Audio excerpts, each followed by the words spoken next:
tinanggal lahat. Nabawasan pa.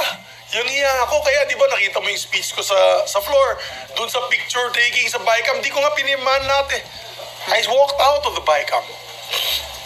Because I was so upset on the handling of the budget. Apparently, I'm not the only one. Across the board, all the amendments given to all the departments, tinanggal, linamsam, kung anong ginamit dun sa pera na yan, hindi ko na alam. Diba? So, now, we get a budget that education is only number 2 in priority, which is it's a constitutional violation, by the way, which is still being heard in the halls of the Supreme Court. So, if you ask me, that budget was the worst budget I've ever seen in my 25 years of public service. I mean, we all, as leaders, I had 2 budgets during my time. Sinagot naman ni Sani yung mga kung saan pumunta yung pera, nadagdagan yung edukasyon, nadagdagan yung military. Diba? Klaro-klaro. Ito, puro DPWH lang nadagdagan eh. Diba? So, diba? Nabusog yung DP. Dondi, meron ka pa? So, yun lang. Kaya, that was just one of them. So, the handling of the impeachment is one. Of course, the budget's another. And the lack of transparency. For example, the Senate building. What is going to happen with the Senate building? Findings came out na wala naman. On track naman daw. We're spending a lot. 4 kasi na tower yan eh. Diba? So, ano na yung pangyayari dyan? Di namin alam. Matutuloy ba yan? Will it become a white elephant? We're not told what's going to happen to that. Hindi ka na-update. No, there's no update whatsoever. Don't know what's going on. Among their side, yung kumakausap lang sa akin dun, and I'll be honest about it, and I thank him for it, is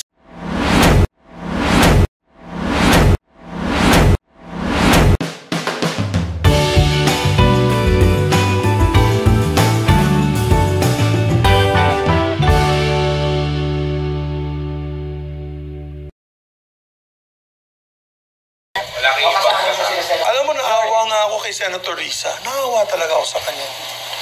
Alam mo, kampanya para sa kanya mga kandidato. Tapos sabi niya, gagawa siya ng sarili niyang bloke, na independent block. And na yun, mag-isa na lang siya. Nasa Kaya I heard na mag-isa na lang siya. I cannot confirm nor deny this. But willing nyo i-adapt, sir? of course. Of course, she's most welcome to join us. Although we have a divergent I'd say, position on some issues. Of course, she's more on the left side. We're more on the conservative side. Many of you know I'm a conservative politician. So, but you know, when it comes to transparency, sama-sama kami. Diba? When it comes to abuse of authority, dapat sama-sama kami na tumayo. We welcome her to join us. We'll adopt her even if she doesn't want to be adopted. So 5 ang minority? Well, no, I don't want to answer for her. Ang sa 4 lang kami, handa na po kami sa pagiging minority. Okay, Dindo. Sir, nabanggitin yung leadership style. Si kay SP Chisba, hindi ka satisfied, especially sa pag-handle ng impeachment case. Ba siya bilib sa style ng leadership? Hindi lang yan eh. Marami pang issues eh. Ako, katulad yan, yung sa budget, para kay pa ako nag-vice chair. Diba? Tinanong nila ako, gusto ako mag-vice chair doon sa budget noong 2025. So I said, okay, I'll volunteer kasi para naman, wala naman akong committee. Diba? May committee ako, economic affairs, wala naman akong ginagawa. Alam niyo naman, gusto ko magtrabaho. So hinandle ko yung sa DOST. Department of Science and Technology. Tuntua ako, nabigyan ko sila ng 1 billion additional budget, 1.4 billion, 1.3 billion. Pati PSI, Philippine Science High School, campus na bago, ganda, nalagay na namin sa budget. Pagdating sa BICAM, tinanggal lahat. Nabawasan pa. Yung iya ako, kaya di ba nakita mo yung speech ko sa floor, dun sa picture taking sa BICAM, di ko nga pinirmahan natin. I walked out of the BICAM. Because I was so upset on the handling of the budget. Apparently, I'm not the only one. Across the board, all the amendments given to all the departments, tinanggal, linamsam, kung anong ginamit dun sa pera na yan, hindi ko na alam. Diba? So, now, we get a budget that education is only number 2 in priority, which is it's a constitutional violation, by the way, which is still being heard in the halls of the Supreme Court. So, If you ask me, that budget was the worst budget I've ever seen in my 25 years of public service. I mean, we all, as leaders, I had two budgets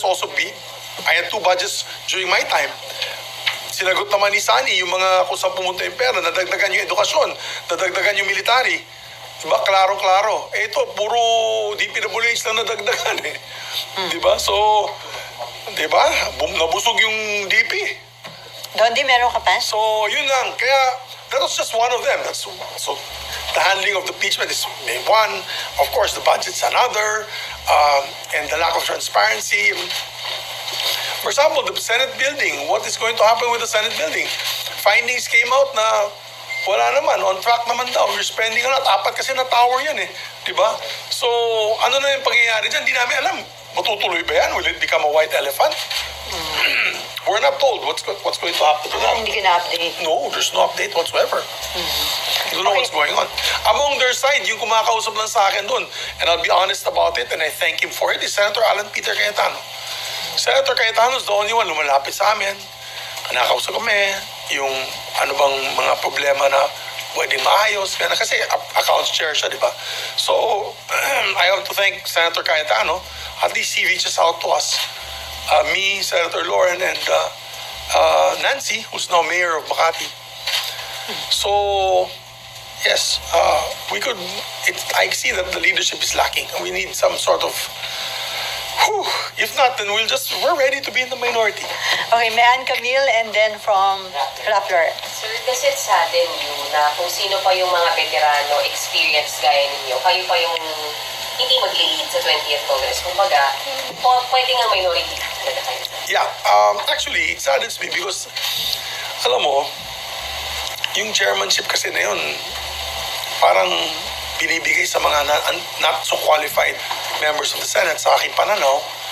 At tapos yung mga super qualified, katulad ni Senator Lauren Legarda, ay binigay sa kanya culture and arts na lang, na napakasipag naman ng tao. Sabi ko nga sa kanya, baka sa next Congress, hahatiin na yan. Baka ikaw na si culture, ako na si arts. Committee on Arts, siya culture. Dahil nga, hampas lupa na kami. Hindi, dead hungry, ano yan. Patay gutom na kami. So, paglaban na rin namin yung integridad ng Senado. So wala pang pag-uusap sa committee chairman? Wala. Kami, whatever. Kayo, sir, what did What? you ano po yung kinuha? Nothing. Nobody's talking to us anyways. So nobody's talking to us anyway. So wala problema. Yung masama doon, pati yung mga kasamaan ko na parang gusto ko lang ilabas sa sama ng loob ko. Pero sige lang. Tayo lang naman. Tayo lang naman. So sir, Tayo lang naman. so sir, Online ba? Okay. So, sir- Hello, online. sir, yung bang seatmates, buhay pa o disbanded na? Wala na. Medyo masama ang loob namin kasi at least sana naman kinausap din kami. Alam naman nila si Tito Sen yung unang namin. I've been telling them, okay ba kayo kay Tito Sen? Tahimik lang sila, quiet lang sila. Tapos mamaya may mga na pala sila. Statement na. May mga Decision na. na hindi naman kami sinama. Baka gusto nyo, sama-sama tayo na ito yung committees nyo. Ganyan, wala. Hindi na kami kinakausap. So it's okay. Kaya nga patay gutom na kami. Kaya ba paulit-ulit ka kanina na sinasabi mo, hindi mo yung loyal majority? I don't know. I was just loyal to my... I'll tell you what. During the Farmally... Kaya nga, my demise was because I respected the committee system. I respected the committee chair. My demise was I respected my committee chairs even under the insistence of some of my colleagues and some people in power to stop certain hearings. Kasi nakita ko yan sa Farmally Nung panahon ni Tatay Digong, ni President Digong Duterte, they were trying to stop the Farmally hearings. 1 year yun. Kay Tito Dick Gordon, di ba? 1 year yun.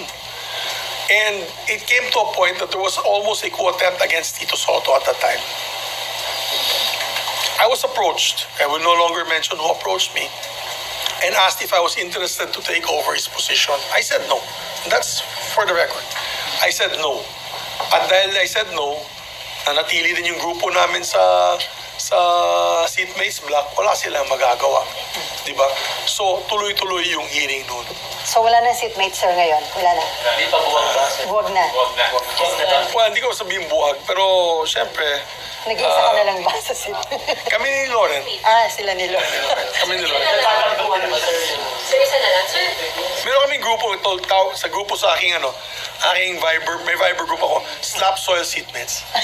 Ampas lupas. Slap Soil Seatmates. Ako, Senator Nancy, Senator Lauren, sinama namin si Sec Angara. Kasi nabawasan yung budget niya ng education eh. So hindi nakasama Diba? sila. Anyway, yung wala sa slap soil. hindi na. Meron din kaming grupo na original seatmates. Pero wala na. Siyempre, may mga joke-joke pa rin kami dyan. Yung Akala ko tahimik na eh. joke time. Kailan yung huli? Sino ulit nag-joke, sir? Sa seatmates. Matagal ng panahon. Medyo matagal-tagal na yata yung mga. Sir, isa na lang.